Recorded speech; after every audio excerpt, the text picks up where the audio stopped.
maka suara dinyatakan tidak sah. Muncul kewajiban mundur.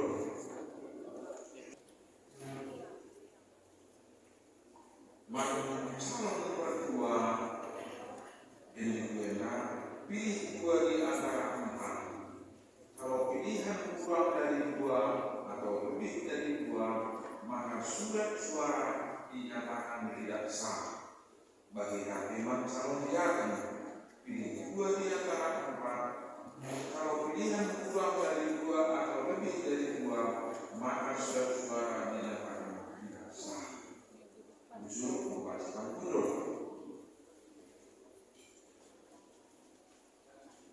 Bersikap sedikit, catatan kaki terus, pilih 2 di antara 4 nomor 2. Kalau pilihan kurang dari 2 atau lebih dari 2, maka surat suara dinyatakan tidak sah.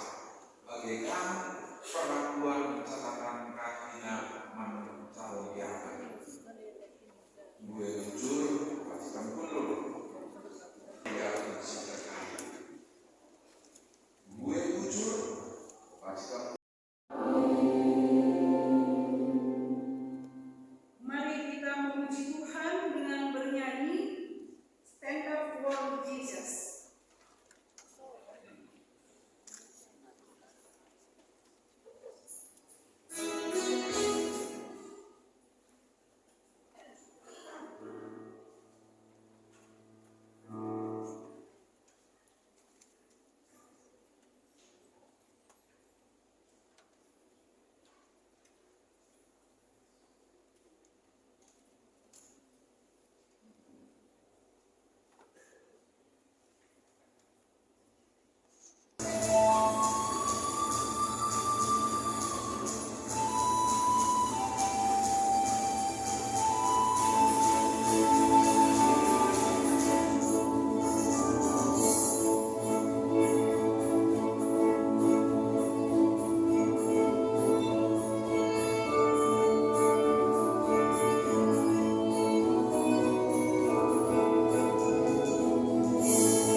Salam sejahtera, damai sejahtera menyertai Anda.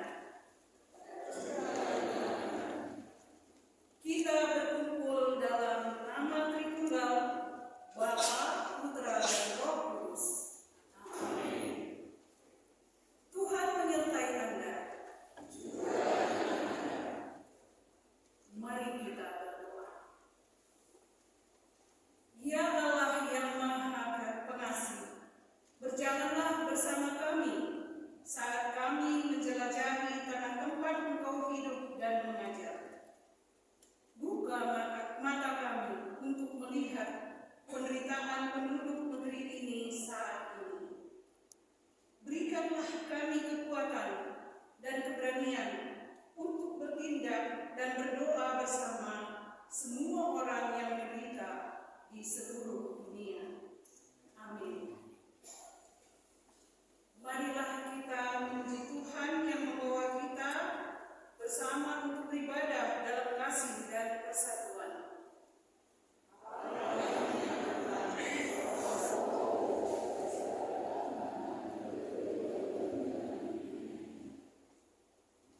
Dalam ibadah hari ini, kita akan mendengar 3 kisah dari wanita Kristen Palestina yang menjadi saksi kekuatan menanggung bersama dalam kasih. Mari saya perkenalkan Anda pada Daud. Dia adalah salah satu dari generasi yang lebih tua setelah datang pohon zaitun yang telah menyaksikan banyak tahun perang dan kekerasan. Saya dan saudara-saudara saya yang dewasa, orang tua saya mengingat tetangga mereka dengan penuh rasa syukur saat mereka menunggu hari saat kembali. Orang tua saya selalu berbicara dengan rasa syukur tentang tetangga dahulu mereka, dan mereka mengajari saya bagaimana menanggung bersama orang lain dalam kasih. Saat saya menjalani hidup sebagai seorang Kristen Palestina yang tinggal di Yerusalem, saya memilih untuk terlibat sepenuhnya dengan semua anggota komunitas di tingkat lokal dan global. Saya belajar dari contoh orang tua saya betapa pentingnya hidup berdampingan dengan orang lain, bahkan ketika hidup sulit dan penuh tantangan. Saya juga beruntung membantu ratusan wanita di Yerusalem, di jalur Gaza, dan tepi barat untuk mempertahankan keluarga mereka sebagai pencari nafkah.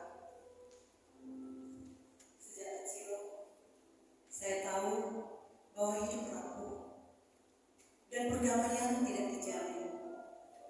Namun saya yakin bahwa kita bisa kuat bersama jika kita saling menanggung dalam kasih. Sebuah kisah tentang kejujuran. Mari saya perkenalkan Anda pada Lina. Kehilangan Bibi Shirin, seorang jurnalis terkenal yang dibunuh kecil. Bibi Shirin seperti cabang pohon zaitun. Ketika dia meninggal, Palestina kehilangan legenda dan jurnalis Al Jazeera. Selama 25 tahun, Bibi Shirin untuk menceritakan kisah-kisah pengalaman Palestina dan menjadi suara kebenaran. Dia memasuki setiap rumah di Palestina dan layar Arab melalui layar TV. Banyak orang yang tidak tahu bahwa bibi saya adalah seorang Kristen Palestina. Dia berdiri dengan semua orang yang terluka. Dia memperjuangkan agar Muslim dan Kristen memiliki akses ke situs suci di Yerusalem. Meskipun Shirin seperti cabang pohon zaitun dipotong terlalu cepat, warisannya tetap hidup. Kenangan tentangnya sekarang memberi makan bumi, dari mana kita akan mendapatkan kekuatan untuk terus menceritakan kebenaran dan bekerja menuju rekonsiliasi. Mendengar kisah seorang wanita, marilah kita berkomitmen untuk saling menanggung bersama, seperti yang dilakukannya saat kita menyanyikan lagu pujian Jesus Keep Me Near the Cross.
dibesarkan di Yerusalem sebagai seorang Kristen Lutheran, di mana hidup selalu penuh tantangan.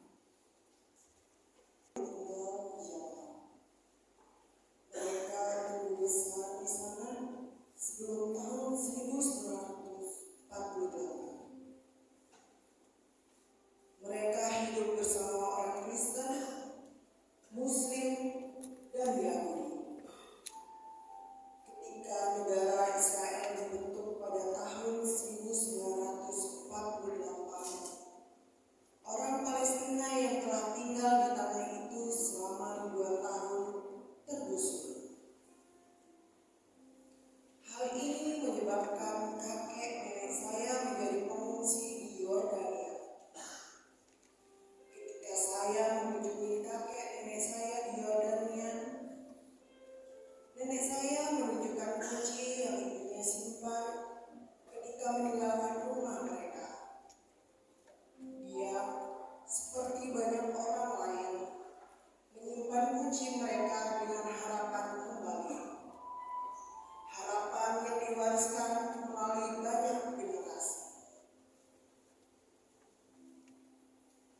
Saya tahu bahwa pohon tempat saya berasal kuat dan tangguh.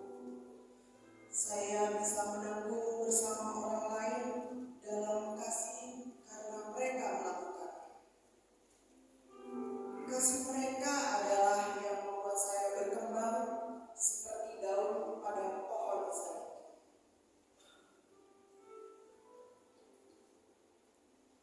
Dengan kisah-kisah dari 3 wanita Kristen Palestina.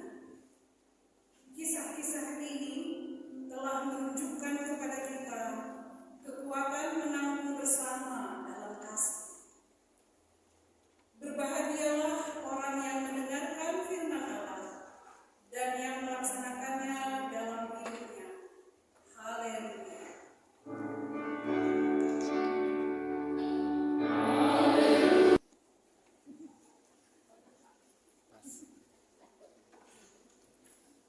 Jemaat yang dikasihi Tuhan, sebelum kita mendengarkan firman Tuhan, mari kita bersekutu di dalam doa.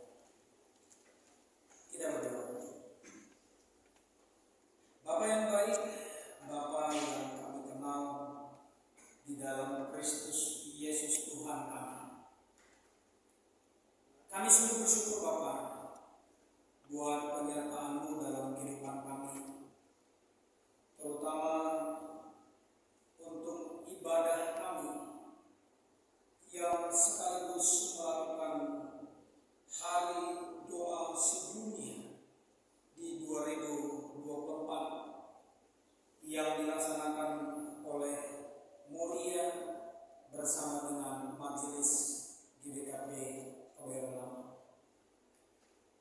Anak-anak Tuhan, saudara-saudari kami Moria sudah memperlihatkan bagaimana pergumulan khususnya kaum perempuan Palestina, terkhusus kaum perempuan Kristen yang ada di Palestina, dalam rangka kebersamaan dan keseharian mereka yang bukan hanya dengan orang sesama Kristen, tapi bahkan dengan setidaknya ada 3 agama, Kristen, Islam, dan Yahudi, dalam rangka kebersamaan mereka di wilayah Palestina atau Yerusalem.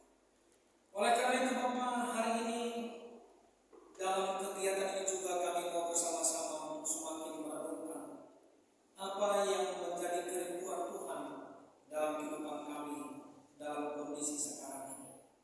Kami mau mendengar firman-Mu dalam waktu yang ada. Kami percaya Tuhan yang memberkati hamba Tuhan dan memberkati kami semua, agar kami boleh mendengarkan renungan singkat kami dan juga memahaminya serta memakaikannya di dalam kehidupan kami pribadi lepas pribadi. Terima kasih Bapak, berkata-katalah bagi kami Tuhan. Di dalam Kristus Yesus kami sudah berdoa dan mengucap syukur. Amin. Jemaat yang dikasihi Tuhan dan yang kami kasihi, kami akan membaca teks renungan kita berdasarkan tema dari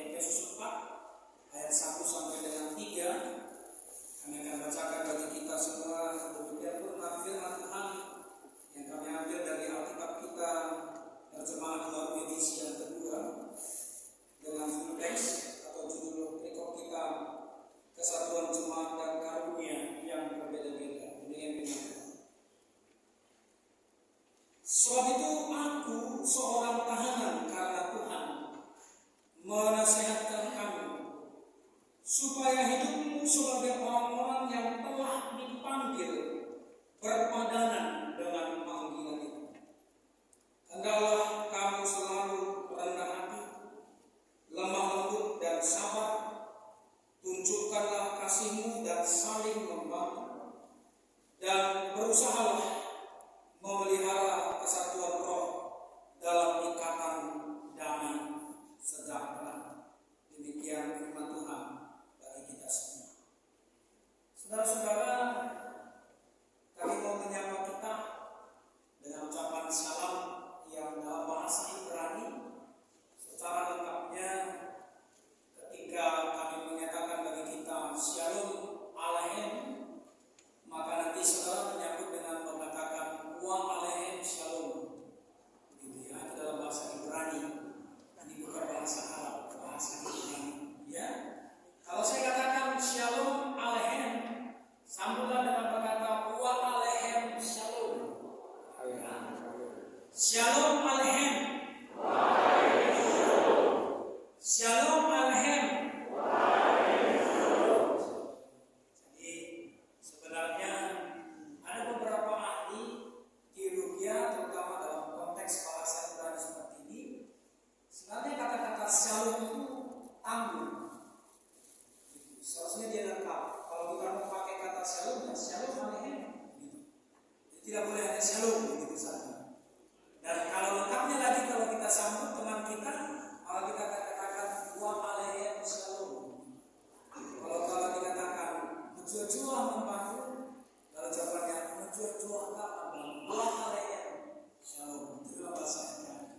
Jika hari ini menjadi kebutuhan kita dan saudara-saudari juga seperti yang kami sampaikan tadi dalam doa kita juga bahwa ini adalah dalam rangka HDS sedunia.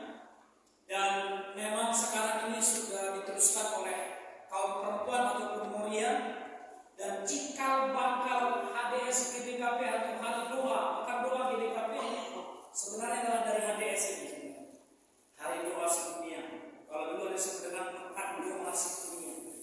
Lalu itulah hari doa ini kita lakukan terutama oleh kaum Moria atau kaum ibu. Kemudian juga pekan doa tetap kita lakukan dalam konteks Pentakosta atau Paskah. Dan hari doa sedunia ini tentu dalam konteks pergumulan kehidupan kita di tengah-tengah dunia. Ya, yang kami percaya juga adalah khususnya dengan keberadaan kaum ibu ataupun seorang perempuan dalam kehidupan kita. Dan tahun ini dalam konteks kehidupan bangsa Palestina. Saudara, saya sudah secara pribadi juga mau mengajak kita untuk bisa melihat ya apa yang menjadi pergumulan mereka dalam konteks sekarang ini, dan apa yang harus kita lakukan dalam keberagaman kita, ya dalam keberbedaan kita. Tentu apapun yang terjadi atas saudara-saudari kita di Palestina, kita hadir hari ini bukan dalam konteks berbicara atau memperdebatkan tentang agama atau memperbandingkan dengan apa yang dikatakan dalam Alkitab, tapi kita hadir sebagai pengikut Kristus yang penuh dengan kasih, yang hari ini juga tadi disapa kita dalam kata ibadah kita, yang juga ada dalam Minggu Trinitas. Minggu kita merasakan bagaimana Allah Tritunggal itu hadir dalam kehidupan kita. Sehingga saya percaya yang lebih bijaksana, yang lebih tahu solusi atas kehidupan saudara-saudari kita, terutama di seputar Palestina, itu adalah Allah Tritunggal itu sendiri. Kita adalah sebagai anak-anak Tuhan, tentu tugas kita adalah memperlihatkan pekerjaan Allah Tritunggal dalam konteks kebersamaan kita. Dan nats renungan kita diambil dari Efesus 4 ayat 1 sampai dengan 3. Bapak Ibu saudara-saudari, kami mengatakan bagi kita bahwa pokok utama renungan HDS ketika ini didasarkan kepada Efesus 4 ayat 1 sampai 3 adalah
lakukan dalam rangka ini adalah bagaimana kita juga bisa merasakan pergumulan mereka. Secara pribadi, ketika dalam iringan barisan prosesi, kami mencoba dalam waktu yang singkat sedikit ini merefleksikan bagaimana luar biasanya saudara-saudara kita juga di Palestina yang mengalami pergumulan yang begitu berat dalam kehidupan mereka beriman. Ya, bagaimana mereka juga memperjuangkan kekristenan yang ada dalam kehidupan mereka. Dan bukan hanya itu, bagaimana mereka juga memperjuangkan terjadi kebersamaan, kekeluargaan dalam konteks keberbedaan mereka di daerah Palestina. Dan biarlah ini juga menjadi perenungan yang kuat bagi kita untuk selalu memperlihatkan hal-hal yang terjadi dalam hubungan kita dengan orang lain. Nah, saudara-saudara, dalam Efesus 4 ayat 1 sampai dengan 3, atau kalau boleh kita katakan dalam Efesus 4 tadi, ini merupakan nasihat Paulus yang sedang dipenjarakan. Dia dipenjarakan karena Tuhan. Dan tujuannya adalah supaya terciptalah kesatuan di antara semua jemaat. Artinya perenungan yang disampaikan bagi kita bukan hanya GBKP Rembut Kebayoran Lama, tapi bahkan GBKP secara menyeluruh. Soal waktu ada yang sudah minggu lalu, ada yang bulan lalu, tapi yang jelas semua sudah dilakukan. Mungkin kita bisa lihat dalam dunia media sosial umpamanya, rumpun-rumpun yang sudah melaksanakan kegiatan seperti ini. Tentu bahkan membuat dia terpenjara, terkungkung. Tapi yang luar biasanya, nah ini terjadi perbedaan yang sangat kontras dalam kehidupan Paulus. Ketika dia menjadi seorang Yahudi, dia memang bebas secara fisik, bisa sesuka hati tanda petik, tidak bertumbuh dan tidak membawa pengaruh. Setelah dia ditangkap oleh Yesus, menjadi seorang rasul, menjadi seorang pengikut Kristus, secara fisik memang dia terikat, secara badani memang dia terbatas, bahkan terpenjara, tapi kehidupan rohaninya semakin bertumbuh. Kehidupan imannya semakin luar biasa. Kesaksiannya semakin luar biasa. Dan bukankah hal ini juga menjadi kerinduan kita, baik atas kita maupun saudara-saudara kita yang ada di Palestina sekitarnya. Dalam kehidupan keberagamaan, mereka saat sekarang seperti kita ketahui dalam media sosial, meskipun memang dalam media sosial terkadang tidak 100% benar. Tapi berita-berita yang kita dapatkan, bahkan mungkin saat sekarang pun mereka sedang mengalami ketakutan, bahaya-bahaya, ancaman peperangan dan sebagainya. Marilah kita hadir supaya mereka juga setidaknya seperti pengalaman Paulus ini, badannya memang terkurung, fisiknya memang tersiksa, tapi biarlah kehidupan rohaninya semakin bertumbuh dan semakin bertumbuh. Catatan yang pertama kami mau sampaikan bagi kita bahwa hidup sebagai orang-orang yang telah dipanggil berpadanan dengan panggilan itu. Sebagai orang Kristen, kita dipanggil untuk meneladani Kristus. Kita dipanggil untuk hidup dalam kebenaran. Kita dipanggil untuk hidup dalam kuasa atau otoritas Allah Tritunggal, Bapa, Anak, dan Roh Kudus. Sehingga kita mau diajak dalam konteks kehidupan kita di tengah-tengah dunia berpadanan dengan panggilan itu. Artinya apa? Panggilan kita dari Kristus sebagai orang yang percaya itu hendaknya kita wujudkan sebagaimana Kristus juga hidup dalam dunia ini. Kristus hidup dalam kasih. Kristus hidup untuk semua manusia. Saya sepakat. Ketika ada yang berkata juga dan kita juga berkata bahwa Kristus tidak pernah membawa agama Kristen. Kristus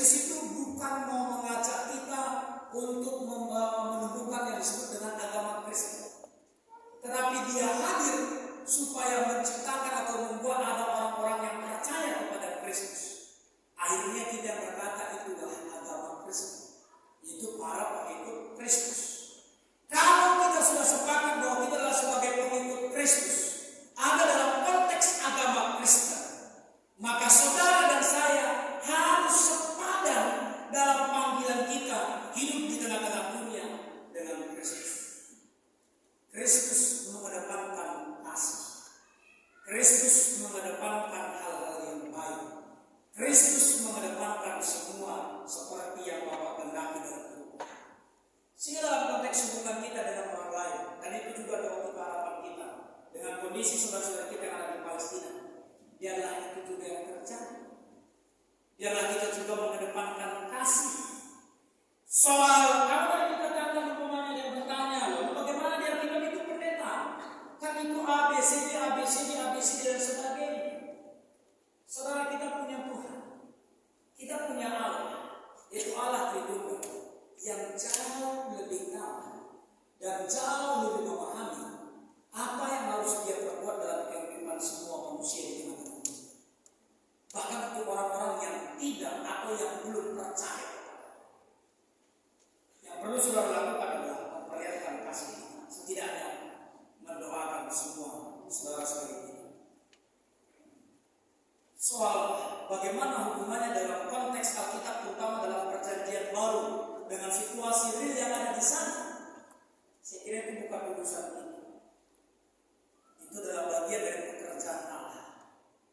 Tugas kita hadirlah sebagai seorang Kristen yang memperlihatkan kasih bukan hanya untuk orang Kristen, bukan hanya untuk saudara-saudara kita, tapi hadir untuk semua manusia di tengah-tengah dunia. Hidup berpadanan dengan panggilan kita. Yang kedua, hendaklah kami selalu rendah hati, lemah lembut dan sabar, serta kasih dan saling membantu. Jadi jangan terbawa emosi dan tidak usah tersulut oleh emosi, kecuali dalam wadah-wadah yang memang itu kita buka. Umpamanya mungkin ada soal bedah atau ada bedah buku, bedah situasi yang ada. Tapi dalam konteks keseharian kita, dalam konteks kebersamaan kita yang berbeda dengan kita, itu bukan berarti musuh. Next, karena yang diharapkan adalah bagaimana kita berusaha memelihara kesatuan roh oleh ikatan damai sejahtera. Lalu bagaimana caranya? Tema HDS hari ini berkata, bersabarlah satu sama lain dalam kasih. Saudara, jangan lupa inti Alkitab dari Kejadian sampai Wahyu hanya satu, kasih. Tidak ada yang lain. 240 hari. Kalau kita baca 5 pasal satu hari, hari yang ke-240 hanya kita baca 4 pasal, sudah kelar Wahyu 22. 240 hari yang kita baca 5 pasal satu hari itu, intinya hanya satu, kasih. Tidak ada yang lain. Yang saya mau katakan, kalau kita terus mengkonsumsi firman Tuhan, terus membaca firman Tuhan, terus belajar tentang firman Tuhan, maka seharusnya yang berpadanan dengan itu adalah yang semakin terlihat adalah kasih. Jangan terbawa atau tersulut oleh emosi. Sehingga saudara-saudara, next time kita lihat, marilah kita berkomitmen untuk mengerjakan perdamaian, khususnya sehubungan dengan keberadaan Palestina, baik kepada semua wanita, terutama mereka yang mengalami penindasan kekerasan atau diskriminasi dan sebagainya. Ini menjadi doa kita, menjadi harapan kita, karena kita percaya bahwa dalam kehidupan Kristus sendiri pun ada banyak perempuan yang ikut mendukung pelayanan Yesus. Dan saya percaya juga apa yang kita lakukan hari ini dalam konteks kebersamaan kita oleh HDS ini juga, perempuan-perempuan Palestina semakin Tuhan berkati, semakin Tuhan pakai untuk tetap mempermuliakan namanya dalam kehidupan. Kami tutup pertemuan ini dalam satu gambaran. Saudara mungkin tidak terlalu jelas karena memang datanya saya dapat juga seperti ini. Sedikitnya hubungan Indonesia dengan Palestina, yang pertama kami mau sampaikan bagi kita bahwa Palestina itu termasuk negara pertama yang memberikan dukungan kemerdekaan Indonesia tepatnya pada tanggal 4 September 1940. Dari sisi kemanusiaan, tentu ini menjadi satu poin yang juga memperlihatkan bahwa mereka juga sangat peduli dalam kehidupan. tanggal 17 Agustus ya Indonesia Merdeka ya? Sama ya, 17 Agustus. Karena ini sedikit intermezzo, ada yang bernyanyi, anak SD yang sedang festival Solo bernyanyi lagu kebangsaan. Si Ginting, ini masuk kelas 1 SD, karena mereka kelas di SD ini lupa-lupa ya.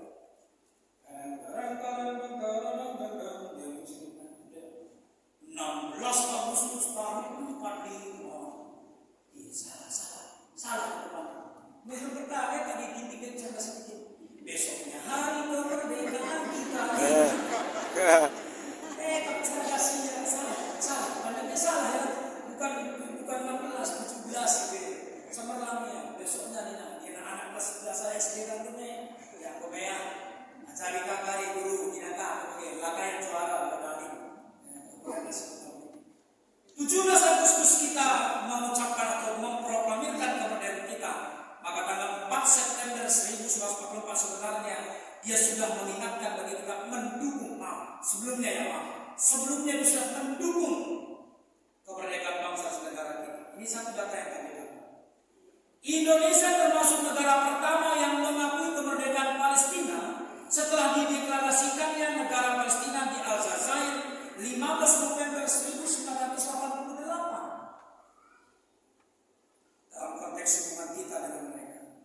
Yang berikutnya, Indonesia termasuk negara yang telah memberikan suara dukungan sehingga Palestina dapat menjadi anggota ke-195 UNESCO pada tanggal 31 Oktober 2011. Saudara, ini memperlihatkan bagi kita bagaimana peran serta kita sebagai bangsa dan negara, sebagai orang-orang ditempatkan Tuhan di tengah-tengah kehidupan Indonesia ini untuk boleh peduli dengan saudara-saudara kita di Palestina.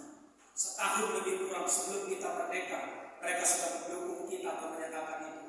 Dan kemudian bagaimana dalam kehidupan kita ke depannya juga mereka dan kita juga mempunyai hubungan yang baik. Nah, baiklah kita menjadi pembela yang sabar di semua tingkat kehidupan masyarakat dan gereja. Marilah kita menanggung satu sama lain dalam kasih. Sikap kita dalam kondisi yang ada, terutama peperangan-peperangan yang terjadi dalam kondisi belakangan ini, tetap adalah menyuarakan apa yang Tuhan kehendaki, yaitu menyikapi semua Moria.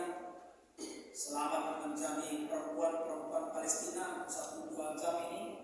Dan kami juga oleh karena tuntutan harus memakai seperti ini sebagai bentuk kebersamaan kita dan memperlihatkan empati kita bagi saudara-saudara kita yang ada di Palestina. Tentu harapan kita apa yang dilakukan oleh bangsa dan negara kita dukung.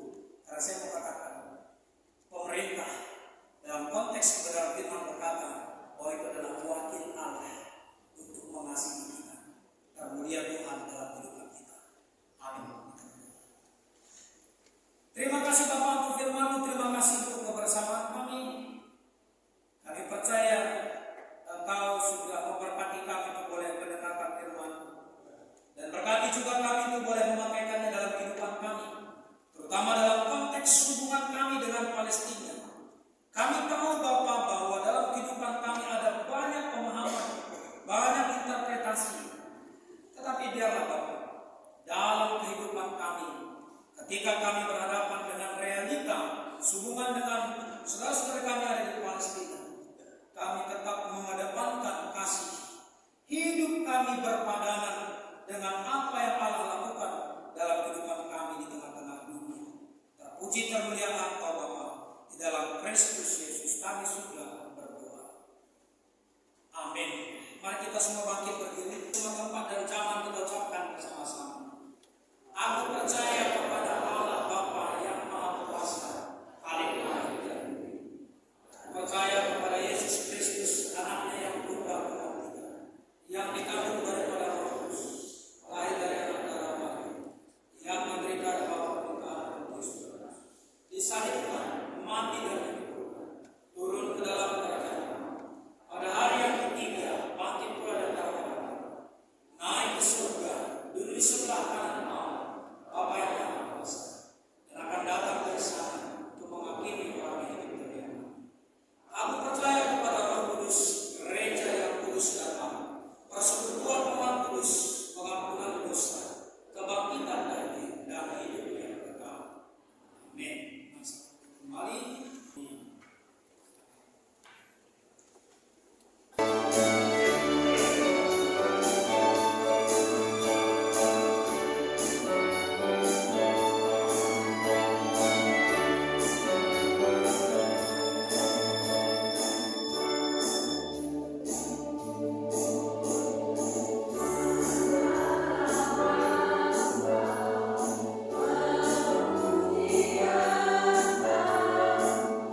organisasi damai dan keadilan. Buka mata kami sehingga kami dapat melihat segala sesuatu seperti yang Engkau lihat. Lindungi kami dari segala bentuk kekerasan, sakit, dan balas dendam. Kami berdoa terutama untuk wanita yang tidak diberi pendidikan dan hak-hak dasar lainnya, untuk wanita yang disiksa dan menderita kekerasan. Kami berdoa agar gereja kami serta pemerintah kami akan menciptakan tempat yang aman bagi wanita. Bantu kami untuk mengangkat suara kami dan menggunakan karunia dan bakat kami untuk membantu orang lain. Pimpin kami ke dalam hidup yang layak dengan panggilan kami. Tuhan mengungsi karena putra-Mu, Yesus, sebagai seorang anak mereka ke tempat-tempat yang aman. Buka hati mereka yang menerima pengungsi dan pandu tindakan para pemimpin politik sehingga semua kebutuhan terpenuhi. Pimpin kami ke dalam hidup yang layak dengan panggilan kami. Tuhan, batu karang kami, Engkau telah mengajarkan kami untuk membangun hidup kami padamu. Kami berdoa untuk mereka yang tunawisma dan terutama untuk keluarga yang rumahnya hancur akibat perang atau bencana alam. Kami berdoa untuk semua yang bekerja tanpa lelah untuk menyelesaikan situasi ini. Pimpin kami ke dalam hidup yang layak dengan panggilan kami. Tuhan damai, kami berdoa untuk akhir yang damai dari situasi yang sedang berlangsung di Palestina. Kami juga berdoa untuk kota Yerusalem yang dianggap suci oleh 3 agama, Kristen, Yahudi, dan Islam. Biarkan ada kesetaraan, kebebasan beragama, kebebasan bergerak, dan kebebasan berekspresi. Ajarkan kami sebagai orang Kristen untuk mengikuti jalan Yesus, berbagi kasih dengan mereka yang kami temui. Pimpin kami ke dalam hidup yang layak dengan panggilan kami. Tuhan persatuan putra-Mu Yesus, berdoa agar murid dan pengikut-Mu menjadi satu, seperti Engkau satu. Ajarlah kami, hamba-Mu, untuk memperlakukan orang lain dengan adil, bijaksana, dan penuh kasih. Meskipun kami berbicara, hidup, dan berdoa dengan cara yang berbeda. Berkati gereja global dan berkatilah wanita yang setia di mana saja, yang membagikan kabar baik-Mu dengan orang lain. Pimpinlah kami di dalam hidup yang layak dengan panggilan kami. Amin. Amin. Terima kasih untuk kita bersama-sama bergabung dalam komitmen kita. Kita akan bacakan bersama. Marilah kita berkomitmen untuk bekerja demi perdamaian saat kita berdiri dengan semua wanita, terutama mereka yang mengalami penindasan, kekerasan, atau kesulitan. Semoga kita menjadi pembela yang setia di semua tingkat kehidupan masyarakat dan gereja. Marilah kita menyambut satu sama lain. Kita mengakhiri ibadah kita dengan menyanyikan nyanyian kita karena Dia ini.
Bagilah dalam damai untuk mengasihi dan melayani Tuhan.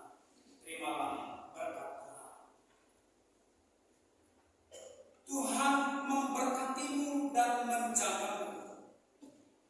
Tuhan membuat wajahnya bersinar